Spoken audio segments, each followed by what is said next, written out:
Good morning, YouTube. It is, it's actually not morning, it's afternoon. 1:34 p.m., Monday, March 28th, 2022. And I am still in beautiful Beaverton, Oregon.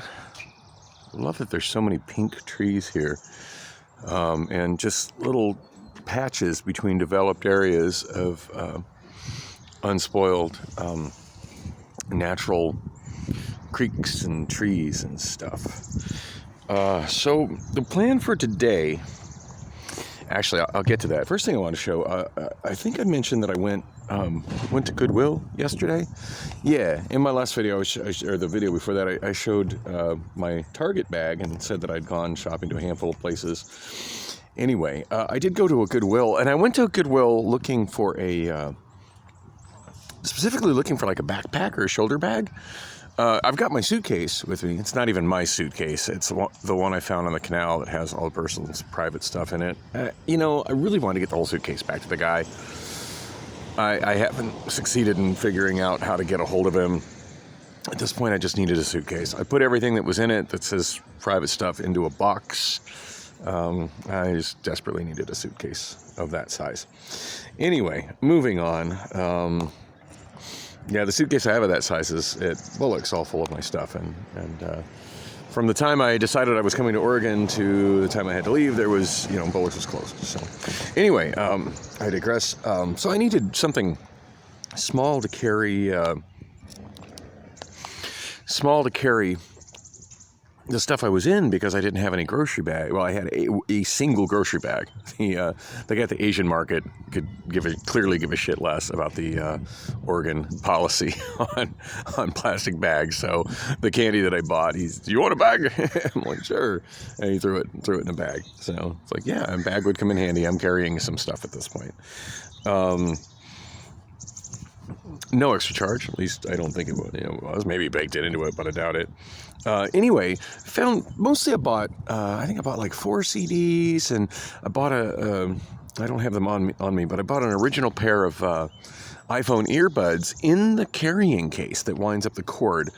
Those are $5, and I've got some other, exact same Apple iPod earbuds. In fact, come to find out, I'm like going through my pockets yesterday, and come to find out, like, not only do I have them, but they're in my pocket, absolutely filthy. So I didn't even realize I had them on me, but whatever. $5 for those in the case, as nice as those were, was just, I had to do it.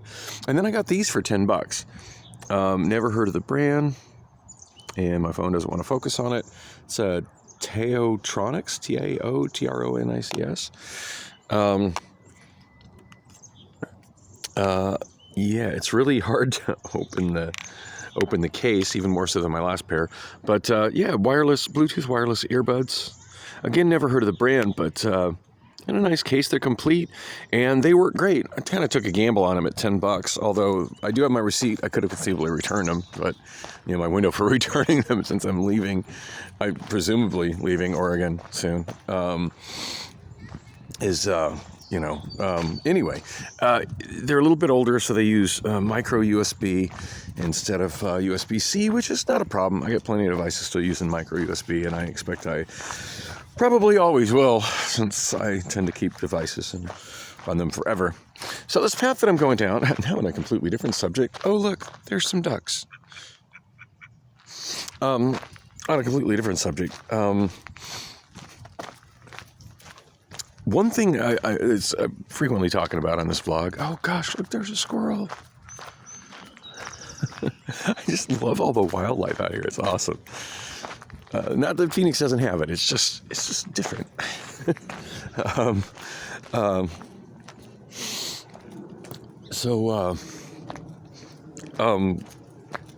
One thing I often talk about is pedestrian infrastructure and walkability and oh, look at that. That is so cool.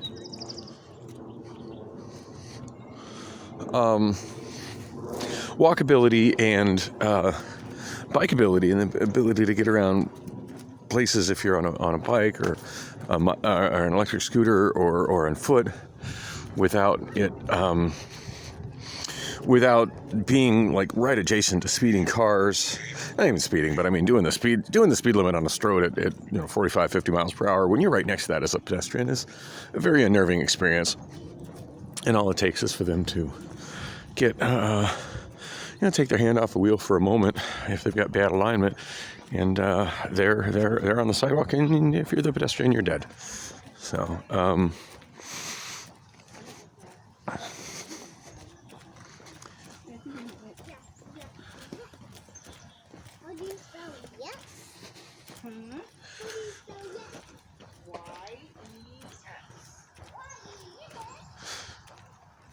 hope y'all heard that. Education begins at home, y'all. Like the picnic tables here. Cool.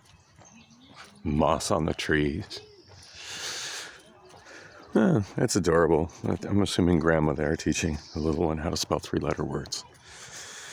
Maybe if more parents and grandparents made that effort, there'd be less kids failing so miserably in school, and maybe a better literacy rate. Anyway, moving on. I always commented that to me the best pedestrian infrastructure is something that's completely detached from roads, 100% completely detached from roads. And even out here in suburbia, and I'm in Beaverton, this is definite, suburbia. It's not to be confused with Portland. In fact, it seems like a lot of the people that live out this way are scared of Portland. Because Portland is crazy and full of homeless junkies, and they're not wrong. Anyway, this bit of suburbia to me is very walkable. This path that I'm on, I joined it from my daughter's apartment complex parking lot, and here we see it crossing a suburban residential street. Pretty houses all in a row along it. But yeah, her apartment complex, it doesn't have a wall around it. It has paths that lead out of it where you can walk to places and directions that you can't drive if you're walking and want to take a short route and not be alongside the noise and the risk of cars. So even though these suburban streets that I'm going through are your typical kind of windy, not straight through to discourage through traffic type streets, there's pathways that do go straight through them. So wherever you're going, you can walk directly to them. And it's nice to see some other people using them. I do find in some places where these kind of paths exist, people just don't use them. But yeah, I've got a nice sidewalk here. For all the naysayers that say suburbia can't be walkable and R1 zoning is the devil, these are nice houses. I'd love to have a house like this. I don't think this is exactly the part of town I'd want to live in. Just I like to be a little more centrally located and closer to amenities and public transit.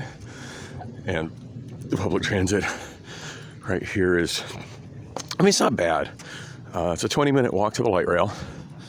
That's not bad. It's a little farther than I want to walk, but it's not not doable. And I think in this direction, it's about a 15-minute, and of course my timer on this video is not going to be very helpful on how long the walk takes, because I stopped and was messing with showing y'all those new wireless earbuds, which by the way don't sound bad. And they're a little lacking in bass, which is just to be expected from earbuds, but I feel like they sound better than the pair that I had at home that I lost one of. So, and they were $10. Price was right. So I'm glad I held on until I found another good deal, rather than going, I need wireless earbuds and spending $50 to $100 on something that patients brought my way for $10. Anyway,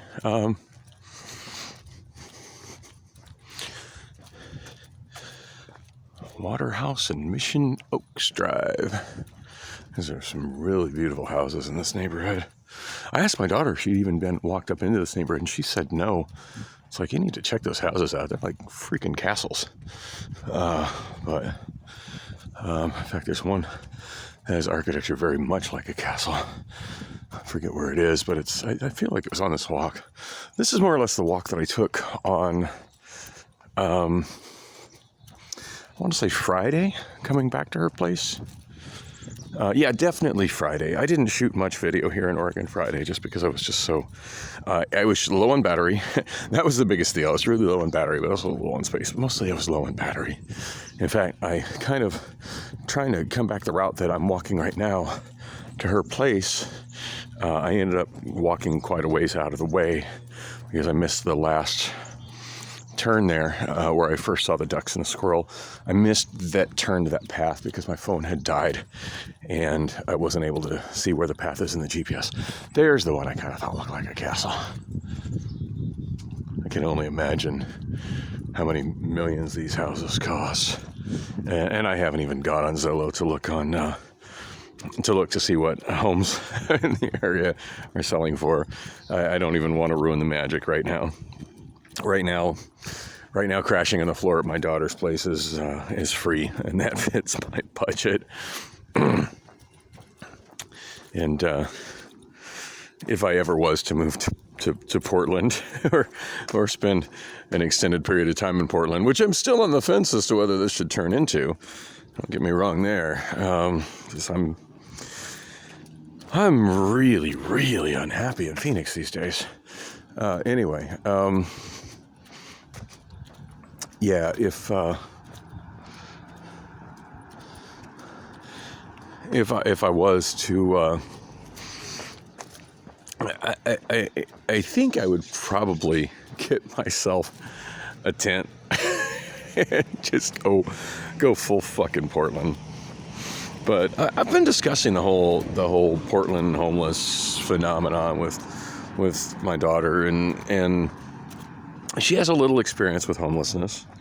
And just to be completely clear on that, it's not because I didn't offer her to stay at my place in the entire time that she was choosing to be homeless. She had a key. In fact, I believe she still has a key now.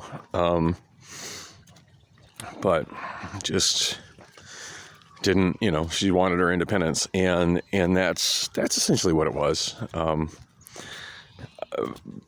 I can't think of any time I was homeless and under the age of, I want to say under the age of 30, that my mother's doors weren't open to me for a place to stay.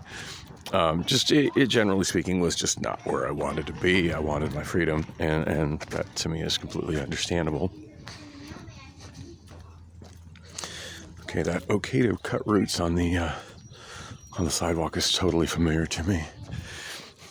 I think one thing that stops people from using these kind of paths is that it can be difficult to remember where they are. And through this neighborhood, there's certainly no signage to make it intuitive for those who are walking. But it isn't too hard to figure out using Google Maps if you're trying to. There's the bicycle filter, and sometimes that'll show you more paths. Some paths just show up in the regular map mode, and then there's always the option of zooming in the aerial photograph mode and just looking. It's like, hey, is there a path there? And of course, sometimes you won't see that stuff if there's heavy tree coverage.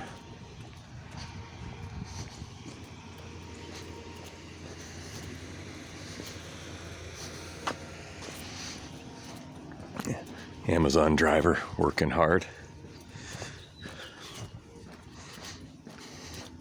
Speaking of Amazon, so I got voluntary time off. Handled tonight and handled last night. I kind of want to work my shift Tuesday night. I just gave up my position. Yeah, I'm coming back. I have a return flight scheduled for Tuesday. I was trying to build some suspense for that. Anyway, what can I say? I have no freaking filter. Yeah, I want to. This is kind of neat how it's all planks and up, so water can go underneath it if it's busier with a bench. That path to the left, I know that's a pretty major path, and it goes a long way, at least a mile plus.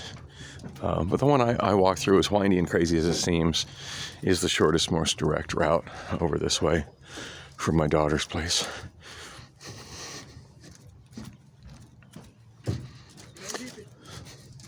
Tiago, it's the best thing you should say to your manager. Make a Xerox copy of Tiago. 10 Xerox copies of Tiago. Anyways, I was saying, yeah, I do have a flight scheduled. I did get a return. I did get a round trip ticket.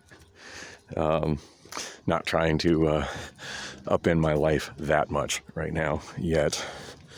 Although I admit, when I purchased the ticket, I was thinking seriously about just ending everything. So I think I made the better choice, all things considered.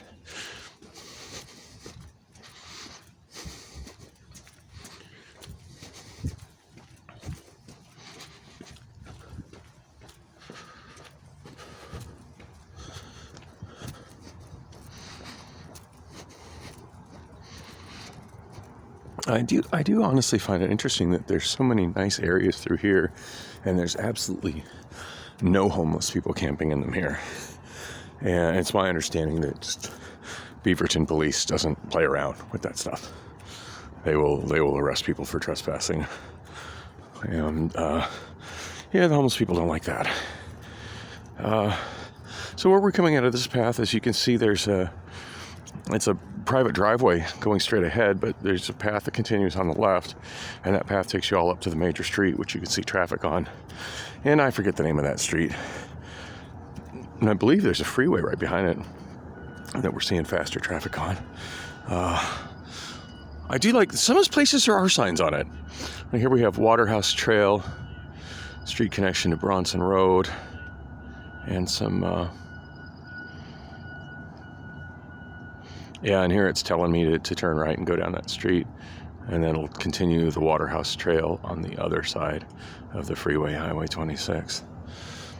Anyway, that's actually the direction I'm going, although I'm not continuing on the trail.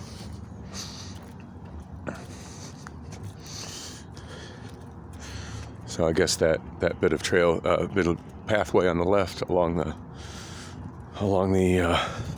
that industrial plaza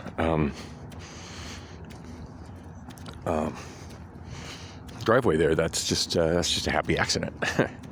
So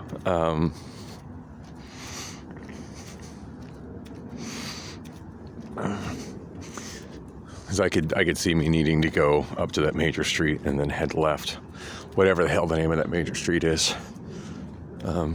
There's a lot of businesses and stuff along it. When I was coming this way, I kind of thought that was the path I was looking for, and I had to.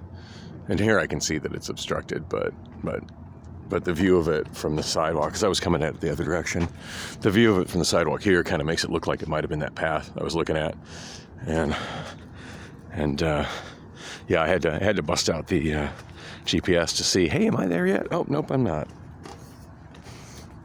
So anyway, as I was saying, I do have. I think I want to cross the street here while there's no traffic. I do have a return flight scheduled for Tuesday. I got one of those. So I got the tickets on Priceline. And they do a thing sometimes when you log on to Priceline and you say that you're looking for a flight on specific dates, where they give you a price that is such an insane deal, but they don't show you all the details. Just kind of, hey, you're leaving sort of in this time window on this date and arriving in this time window on this date, and here's the price. And you can scroll down and see other prices that are offered with the specifics. And the round trip that I got was damn near half the price, or less than half the price of most of the options on the list. But it didn't show all the details as far as like, was there going to be layovers in other places? Was it going to be some like weird time? What was it going to be on some undesirable airlines? Turns out it was on Alaska Airlines, which was great. Absolutely loved it.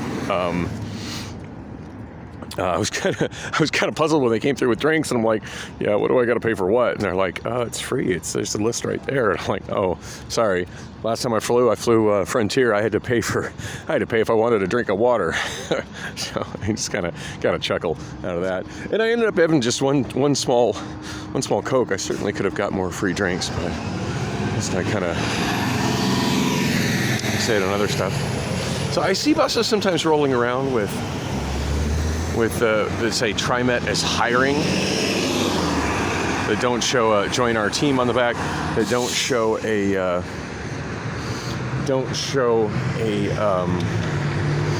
route number. I think that's their equivalent of not in service. However, I don't have any way of opening up an app and seeing where that bus is going and what that bus is doing. So. Yeah, bus service in this area is a little lacking. This bus stop certainly less distance away than and there's another TriMet is hiring bus. A little less distance away from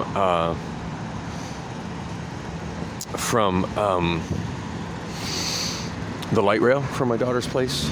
It's certainly a nicer walk. I really like that walk up the path through along the creeks and through that pretty neighborhood. But yeah, it's a Route 48. It goes to Sunset Transit Center.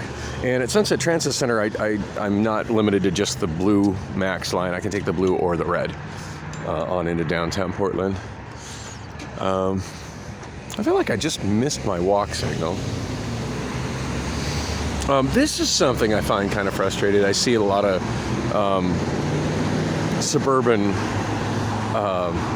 outskirts of Portland intersections where there's a major stroad. This is Cornell Road. That was the one I couldn't remember the name of. Cornell Road. And yeah, we definitely got a big ass suburban stroad here. It's got bike lanes, but it's just a painted bike lane, and I never feel safe riding in those with cars whizzing by me and crossing the bike lane that fast. Much rather be on the kind of paths I was just on. Anyway, one thing I'm seeing that's kind of common at these intersections is that there's only one crosswalk crossing the major stroad, which like I'm on right now.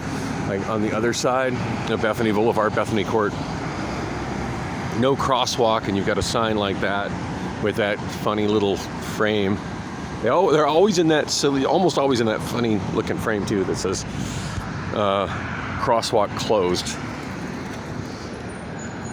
And those are frustrating because if you're walking on that side of the road, you end up having to wait through for three walk signals. It's a long time to wait while everybody else is just driving by so fast.